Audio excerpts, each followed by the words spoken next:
ಯಾವ ಥರ ಆ್ಯಕ್ಟಿವಿಟಿ ಮಾಡಿಸೋದು, ಯಾವ ಥರ ಓದಿಸೋದು, ಯಾವ ಥರ ಬರ್ಸೋದು, ಈ ಥರ ಇನ್ಫಾರ್ಮೇಷನ್ಗಳಲ್ಲಿ ಜಾಸ್ತಿ ತಲೆ ಕೆಡಿಸ್ಕೊಳ್ತಾರೆ. ಅದ್ರ ಬದಲಾಗಿ ಅನ್ನೋದಕ್ಕಿಂತ ಅದ್ರ ಜೊತೆಗೆ ಮಕ್ಕಳಲ್ಲಿ ಚಿಕ್ಕ ವಯಸ್ಸಿಂದನೇ ವ್ಯಾಲ್ಯೂಸ್ಗಳನ್ನ ಬಿಲ್ಡ್ ಮಾಡೋದನ್ನು ಅಭ್ಯಾಸ ಮಾಡ್ಕೋಬೇಕು. ಯಾಕಂದರೆ ಮಕ್ಕಳಿಗೆ ಒಳ್ಳೆ ಭವಿಷ್ಯ ಕೊಡಬೇಕು ಅಂತಂದರೆ ಮಾರ್ಕ್ಸ್ ಒಂದೇ ಇಂಪಾರ್ಟೆಂಟ್ ಅಲ್ಲ, ಅದ್ರ ಜೊತೆಗೆ ಮೌಲ್ಯತೆ, ವ್ಯಾಲ್ಯೂಸ್, ಎಥಿಕ್ಸ್ ತುಂಬ ಇಂಪಾರ್ಟೆಂಟ್ ಆಗುತ್ತೆ. ಯಾಕಂದರೆ ಬರೀ ಮಾರ್ಕ್ಸ್ನ ಚೆನ್ನಾಗಿ ತೆಗೆದುಬಿಟ್ರೆ ಸಾಕಾ ಮಗು ಲೈಫ್ ಸೆಟ್ಲ್ ಆಗಿಬಿಡುತ್ತಾ? ಇವಾಗ ಮಾರ್ಕ್ಸ್ ಚೆನ್ನಾಗಿ ತೆಗೆದುಬಿಟ್ಟು ಮಗುಗೆ ಒಳ್ಳೆ ಎಥಿಕ್ಸ್ ಇಲ್ಲ, ವ್ಯಾಲ್ಯೂಸ್ ಇಲ್ಲ ಅಂತಂದರೆ ಏನು ಪ್ರಯೋಜನ? ಎಷ್ಟೊಂದು ಜನ ಹೇಳ್ತಾರೆ, ಏನು ಓದಿದ್ಯಾ, ಏನು ಸ್ಕೂಲಲ್ಲಿ ಹೇಳ್ಕೊಟ್ಟಿದ್ದಾರೆ ನಿಮ್ಮ ಟೀಚರ್ಗಳು, ಇದ್ರ ಬಗ್ಗೆ ಎಲ್ಲ ಹೇಳ್ಕೊಟ್ಟಿಲ್ವಾ ಅಂತ ಎಷ್ಟೊಂದು ಜನ ಹೇಳೋದನ್ನು ಕೇಳಿದ್ದೀವಲ್ವಾ. ಸೊ ಅದಕ್ಕೆ ನನ್ನ ಅನಿಸಿಕೆ ಏನಂದರೆ, ಮಾರ್ಕ್ಸ್ ಇಂಪಾರ್ಟೆಂಟ್, ಮಾರ್ಕ್ಸ್ ಜೊತೆಗೆ ಅವ್ರಿಗೆ ಈ ವ್ಯಾಲ್ಯೂಸ್ಗಳು ಚಿಕ್ಕ ವಯಸ್ಸಿಂದನೇ ಹೇಳ್ಕೊಡ್ತಾ ಬಂದರೆ ಒಳ್ಳೆ ಮನುಷ್ಯನ ನಾವು ಈ ಸೊಸೈಟಿಗೆ ಕೊಟ್ಟಂಗಾಗತ್ತೆ. ಏನಂತೀರಾ?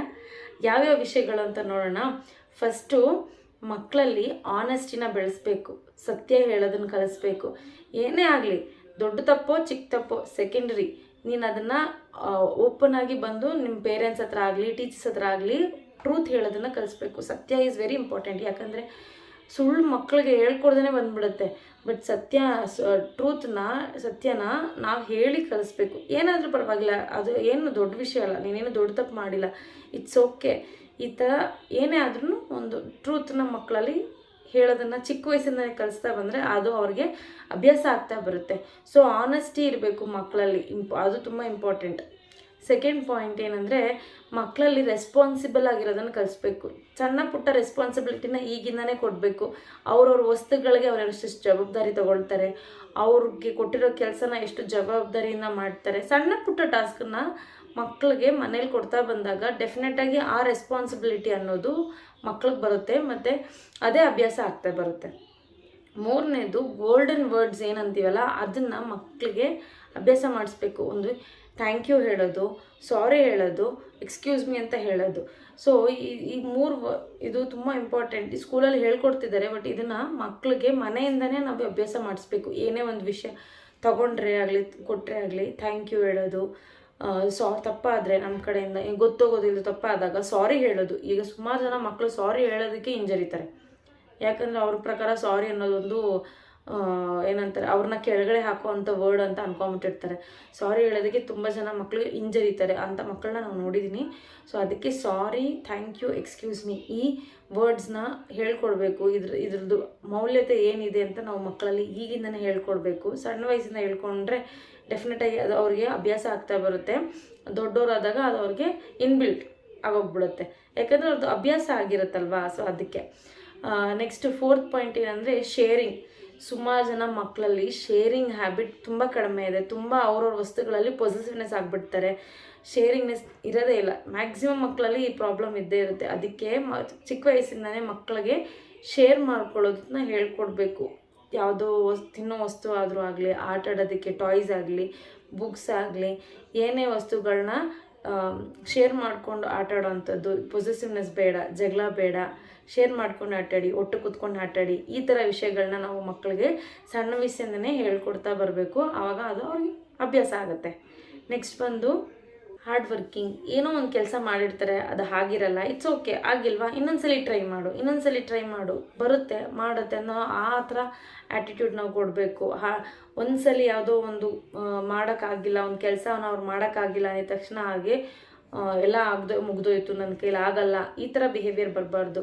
ನಾನು ಕಷ್ಟಪಡ್ತೀನಿ, ನಾನು ಟ್ರೈ ಮಾಡ್ತೀನಿ ಅನ್ನೋ ಬಿಹೇವಿಯರ್ ಮಕ್ಕಳಿಗೆ ಚಿಕ್ಕ ವಯಸ್ಸಿಂದ ಕಲಿಸ್ತಾ ಬಂದಾಗ ದೊಡ್ಡವರಾದಾಗ ಅವ್ರಿಗೆ ನಿಜವಾಗ್ಲೂ ಈಸಿ ಆಗುತ್ತೆ. ಏನೂ ಅಷ್ಟು ಕಷ್ಟ ಆಗಲ್ಲ ಹಾರ್ಡ್ ವರ್ಕ್ ಮಾಡೋದಕ್ಕೆ. ಈಸಿಯಾಗಿ ಎಲ್ಲರೂ ಕೊಟ್ಬಿಟ್ರೆ ಮಕ್ಕಳಿಗೆ ನಮ್ಮ ಅಪ್ಪ ಅಮ್ಮ ಇದ್ದಾರೆ ಕೊಡ್ತಾರೆ ಅಂತಂದಾಗ ಡೆಫಿನೆಟಾಗಿ ಏನಂತಾರೆ ಎಫರ್ಟ್ಸ್ ಹಾಕೋದಿಲ್ಲ, ಸಿಗುತ್ತಲ್ಲ ಅನ್ನೋ ಇದು ಬಂದ್ಬಿಡುತ್ತೆ. ಸೊ ಮಕ್ಕಳಿಗೆ ಎಫರ್ಟ್ಸ್ ಹಾಕಿ ಏನೋ ಒಂದು ಮಾಡೋ ಅಂಥದ್ದನ್ನು ನಾವು ಹೇಳ್ಕೊಡ್ಬೇಕಾಗತ್ತೆ. ಮಕ್ಕಳಲ್ಲಿ ರೆಸ್ಪೆಕ್ಟ್ ಕೊಡೋ ಗುಣ ಬರಬೇಕು ಚಿಕ್ಕ ವಯಸ್ಸಿಂದನೇ. ಯಾಕಂದರೆ ಯಾರಾದರೂ ಆಗಲಿ, ಚಿಕ್ಕವರಾಗಲಿ ದೊಡ್ಡವರಾಗಲಿ ಪರವಾಗಿಲ್ಲ, ಅವ್ರಿಗೆ ರೆಸ್ಪೆಕ್ಟ್ ಕೊಟ್ಟು ರೆಸ್ಪೆಕ್ಟ್ ತೊಗೊಳೋದನ್ನು ನಾವು ಮಕ್ಕಳಿಗೆ ಸಣ್ಣ ವಯಸ್ಸಿಂದನೇ ಕಲಿಸ್ಬೇಕಾಗಿರೋದು ನಮ್ಮ ಜವಾಬ್ದಾರಿ. ಅದಕ್ಕೊಂದು ಸಣ್ಣ ಎಕ್ಸಾಂಪಲ್ ಏನು ಕೊಡ್ತೀನಿ ಅಂತಂದರೆ, ಇವಾಗ ನಾನು ಟೀಚರ್ಸ್ನ ತೊಗೊಳ್ತೀನಿ, ನೋಡಿರೋದ್ರಿಂದ, ನನ್ನ ಕಣ್ಣಾರೆ ನೋಡಿರೋದ್ರಿಂದ. ನಾವು ಸ್ಕೂಲ್ ಹೋಗ್ತಿರುವಾಗ ಟೀಚರ್ಸ್ಗಳಿಗೆ ಎಷ್ಟು ಗೌರವ ಕೊಡ್ತಿದ್ವಿ, ಎಷ್ಟು ಬೆಲೆ ಕೊಟ್ಟು ಅವ್ರಿಗೆ ಮಾತಾಡ್ತಿದ್ವಿ. ಈಗಲೂ ನಮ್ಮ ಟೀಚರ್ಸ್ಗಳನ್ನ ನೋಡಿದ್ರೆ ಅಷ್ಟೇ ರೆಸ್ಪೆಕ್ಟಿಂದ ಮಾತಾಡಿಸ್ತೀವಿ. ಬಟ್ ಈಗಿನ ಜನರೇಷನ್ ಮಕ್ಕಳಲ್ಲಿ ರೆಸ್ಪೆಕ್ಟೇ ಇಲ್ಲ. ಟೀಚರ್ಸ್ ಮೇಲೆ ಆಗಲಿ ಯಾವ ಪೇರೆಂಟ್ಸ್ಗಳಿಗಾಗಲಿ ರೆಸ್ಪೆಕ್ಟು ತುಂಬ ಕಡಿಮೆ ಇದೆ. ಕೆಲವು ಮಕ್ಕಳು ಡೆಫಿನೆಟ್ಲಿ ಹೌದು ರೆಸ್ಪೆಕ್ಟ್ಫುಲ್ಲಾಗಿ ಇದ್ದಾರೆ, ಬಟ್ ಎಲ್ಲ ಮಕ್ಕಳು ಇಲ್ಲ. ಸೊ ಇದನ್ನು ಅವಾಯ್ಡ್ ಮಾಡೋದಕ್ಕೋಸ್ಕರನೇ ನಾವು ಚಿಕ್ಕ ವಯಸ್ಸಿಂದನೇ ಎಲ್ಲರಿಗೂ ರೆಸ್ಪೆಕ್ಟ್ ಕೊಟ್ಟು ಮಾತಾಡ್ಸೋದನ್ನು ಕಲಿಸ್ಬೇಕಾಗತ್ತೆ. Respect is very important. ಅದಕ್ಕೆ ಮಕ್ಕಳಿಗೆ ಸಣ್ಣ ವಯಸ್ಸಿಂದನೇ ತಂದೆ ತಾಯಿಗಳು ಪೇನ್ ತೊಗೊಂಡು ಕಲಿಸ್ಬೇಕು ರೆಸ್ಪೆಕ್ಟ್ನ ಅಂತ ಹೇಳೋಕೆ ಇಷ್ಟಪಡ್ತೀನಿ. ಡಿಸಿಪ್ಲಿನ್ ತುಂಬ ಮುಖ್ಯ. ಮಕ್ಕಳಿಗೆ ಈಗಿಂದನೇ ನಾವು ಒಂದು ರುಟೀನ್ನ ಫಾರ್ಮ್ ಮಾಡಿ ಹಿಂಗೆ ಈ ಥರ ಆಗಬೇಕು, ಈ ಥರ ಒಂದು ಪ್ರೋಸೆಸ್ಸಲ್ಲಿ ನಡಿಬೇಕು, ಈ ಥರ ಆಗಬೇಕು, ಇಷ್ಟು ಟೈಮ್ಗೆ ಎದ್ದೇಳಬೇಕು, ಈ ಥರ ಇಷ್ಟು ಟೈಮ್ಗೆ ಊಟ ತಿನ್ನಬೇಕು, ಆನ್ ಟೈಮ್ ಮಕ್ಕಳಿಗೆ ಸ್ಕೂಲ್ಗೆ ಹೋಗೋವಂಥದ್ದು, ಮನೆಗೆ ಬರೋವಂಥದ್ದು, ಟ್ಯೂಷನ್ಗೆ ಹೋಗೋವಂಥದ್ದು, ಅವ್ರ ವಸ್ತುನ ಆನ್ ಟೈಮ್ ಮಾಡೋವಂಥ ಡಿಸಿಪ್ಲಿನ್ ರುಟೀನ್ ಮಕ್ಕಳಿಗೆ ನಾವು ಈಗಲಿಂದನೇ ಸೆಟ್ ಮಾಡಿಕೊಡ್ಬೇಕು. ಆವಾಗ ಈಗಲಿಂದನೇ ಮಾಡ್ಕೊತ ಬಂದರೆ ಡೆಫಿನೆಟಾಗಿ ದೊಡ್ಡವರಾಗೋಷ್ಟರಲ್ಲಿ ಅದೊಂದು ಅವ್ರಿಗೆ ಅಭ್ಯಾಸ ಆಗೋಗುತ್ತೆ ಮತ್ತು ಅದನ್ನು ಆರಾಮಾಗಿ ಮಾಡ್ತಾ ಹೋಗ್ತಾರೆ. ಸೊ ಡಿಸಿಪ್ಲಿನ್ ತುಂಬ ಇಂಪಾರ್ಟೆಂಟ್. ಲಾಸ್ಟ್ ಒನ್ ಬಂದೇನು ಗೊತ್ತಾ, ಗುಡ್ ಟಚ್ ಬ್ಯಾಡ್ ಟಚ್. ಹುಡುಗ ಆಗಲಿ ಹುಡುಗಿರಿಗಾಗಲಿ ಇಬ್ರಿಗೂ ಈ ಗುಡ್ ಟಚ್ ಬ್ಯಾಡ್ ಟಚ್ ಬಗ್ಗೆ ಅವೇರ್ನೆಸ್ ನಾವು ಈಗಲಿಂದನೇ ಮೂಡಿಸ್ಬೇಕು. ಯಾಕಂದರೆ ನಾವು ಅಂದ್ಕೊಂಡಿರೋಷ್ಟು ಒಳ್ಳೆ ಜಗತ್ತಲ್ಲಿ ನಾವಿಲ್ಲ.